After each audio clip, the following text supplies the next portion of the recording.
I'm joined now by the co-founders of Indivisible, Ezra Levin and Leah Greenberg. Thank you both so much for taking the time.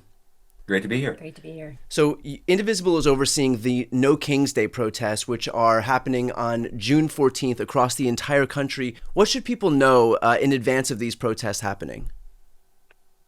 Well, we're coming out collectively as a broad popular opposition. And the first thing I would say is Indivisible is helping to run and coordinate these, but this is a big tent coalition. We are working with folks across the civil rights community, with veterans organizations, with faith leaders, with unions like our friends at American Federation of Teachers. Like we're working across a whole broad breadth of spaces and people to bring out everybody who understands that what is happening in this country is unacceptable, that Americans did not sign up to have a king, that we did not sign up for people being ripped off of our streets and taken away from their families, that we didn't sign up for the incredible authoritarian encroachment on our rights and our liberties that is currently happening.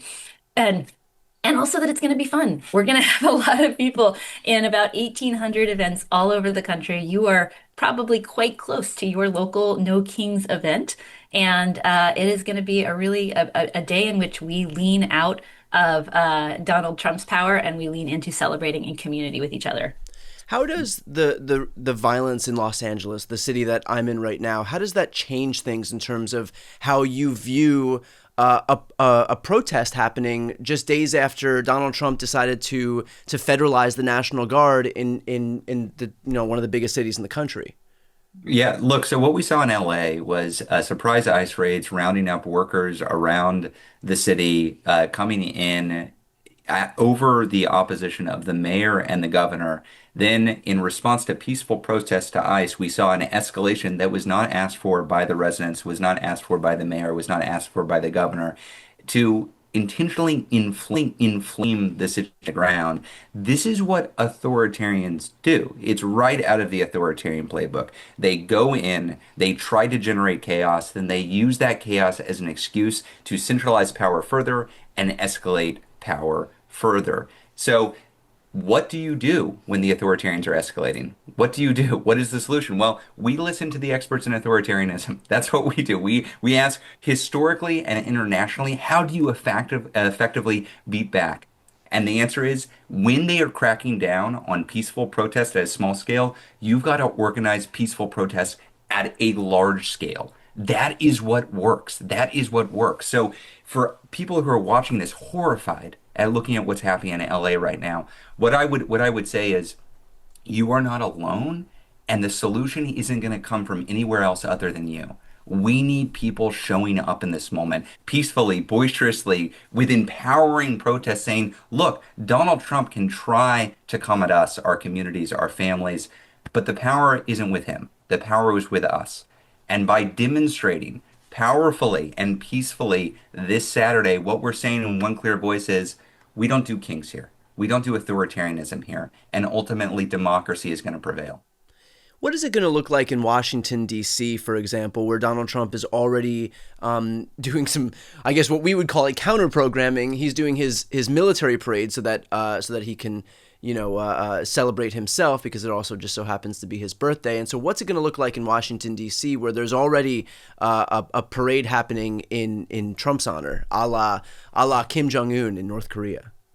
And you say just so happens to be, that's the entire purpose, Brian. He's wanted to throw himself a military birthday parade for, God, the better part of a decade. And he's finally getting his wish because there's nobody in his administration to hold him in check now. Right. So that's why he's spending 50 to $100 million of your money, of my money, of all of our taxpayer dollars to throw himself this obscene, grotesque birthday parade to make himself look like a big man. So that is what's going to be happening in downtown DC. Part of the strategic logic of No King's Days, we saw that happening and we said, we do not want to give Trump an excuse to crack down on peaceful protesters or on counter protesters. We don't want to give him the excuse to say, look at these folks, they're protesting the military, which is what he would say. So instead of organizing counter protests in downtown DC, like Leah said, we're organizing everywhere else. Yeah. There are protests in 1,800 communities all across the world scheduled. So he can have his little pathetic party in downtown DC. We're going to be everywhere else. In terms of the numbers, what are you expecting for all of those protests in aggregate across the country in terms of the number of people? I am always hesitant about setting up benchmarks in advance, but what I can say is I talked to our folks on the data side, and we are ahead of the number of RSVPs that we had at as of preparations for hands off in April, which ultimately ended up at 3.5 million folks nationwide. So Okay. we can expect millions of people. There were 1,300 protests for hands off. We're already over 1,800 protests for No King's Day. I expect this to be the biggest peaceful protest in quite some time. In terms of the numbers here, during his first term, we saw obviously massive protests when it came to the Women's March. How do you think that this is going to relate to that? Well, I think we should put this in the context of the protest that has been happening over the last several months, right? I think that people really in corporate media really wanted to run with this story of like, oh, the resistance is tired, the resistance is dead, Yeah, nobody is protesting. But the reality is, if you look at actually what's been happening on the ground, there has been active, live engagement when you think about folks showing up and protesting Elon Musk's actions at Tesla dealerships, when you right. think about all of the actions that are happening all over the country to stop ICE from taking folks out of our communities. When you look at hands off and the moments that have come to date, we're in the middle of when you look at May Day, where so many people showed up during the weekday to fight for workers' rights and immigrant rights. We're in the middle of an ongoing surge in protest that has been building this entire time. For folks who are looking to participate, to be a part of it in their own city, where can they find more information?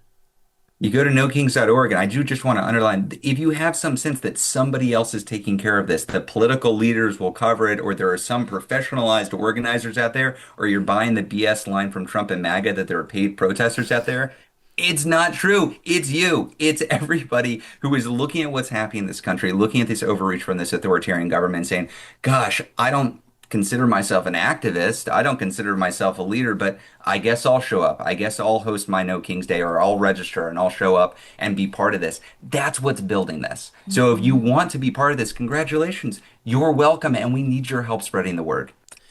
In terms of the broader country, I mean, there are going to be a lot of folks who are pretty apathetic to politics. Why is it important that people who may not be your usual protesters, may not be the people who are political junkies, why is it important for folks on the periphery of politics to attend the protest here? Well, here's what we know. We know a lot of people understand that something is wrong, that this is not how things are supposed to be, whether that is because they are dealing with the cuts and pains of that Doge has created for regular Americans all over the country, whether that is because somebody in their community has been taken by ICE, whether that is because they're simply like they're seeing the attacks that are coming on Medicaid and they're worried about what that's going to mean for their family. We want to pull all those folks in, right? We want to make sure that people understand we don't have to agree on everything. We don't have to collectively come up with like our 10-point solutions for everything that we're going to do to organize to push back right now and to check this administration's attacks on our rights and on our services. It's it's completely bananas that we are in a situation where they are telling us that they are going to cut Medicaid for the poorest folks in this country. They're going to cut Medicaid for kids and elderly people. And simultaneously, Donald Trump is going to spend $100 million on a parade to make himself feel better. Right. I think we can reach a lot of people who see themselves in that message, who think, wow, something is wrong and it's time for me to show up here. What does success look like on Sunday morning? Look back, the protests have concluded, and what would constitute a success? I mean, a few things. We have a few key performance indicators, KPIs, as we call them. So I want people an unexpected number of people in an unexpected number of places showing up in force. I want, as we saw on Hands Off on April 5th, when we had 1,300 protests globally, I want them to be peaceful. I want them to be boisterous. I want to see people's dogs and people's families and people's kids out there in mass protesting, demonstrating. I want to see new people getting engaged, not just the same activist class, as you said. And I want them understanding that this one protest, as powerful as it feels, as impressive as the narrative is, as awesome as the pictures are, I want them to understand that this was an inflection point, but not an end point. And so I want to see them funneled into active participation on the ground, plugging into communities wherever they are, red states, blue states, purple states, rural areas, suburban areas, urban areas, I want them finding their community and them finding their community at these protests and building from that. And I, one more. I take it a slightly different way and just say, we're in a moment where the point of the authoritarian playbook is to chill dissent. It's to make Yeah. people scared. It's to make Yeah. everyone afraid of using whatever power they have to speak out, to stand up, to fight back. And what I want is for a lot of people, millions of people, to understand that they are not alone. And for the millions and millions more who are looking at these protests and thinking, maybe I should be pushing back, maybe I should be doing something more, to also understand that they're not alone. Because that is how we are going to collectively marshal the people power necessary to take on this administration. Brian, courage is contagious. We're looking to spread a lot of courage. That's right. Perfectly put. One more time, where can folks who are looking to participate find more information? NoKings.org. NoKings.org. We'll put that link right on the screen and also in the post description of this video.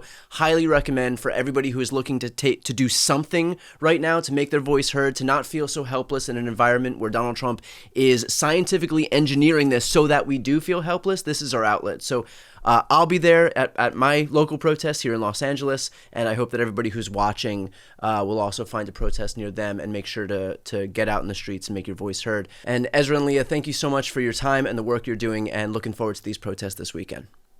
Thank you. See you there. See you out in the streets, Brian.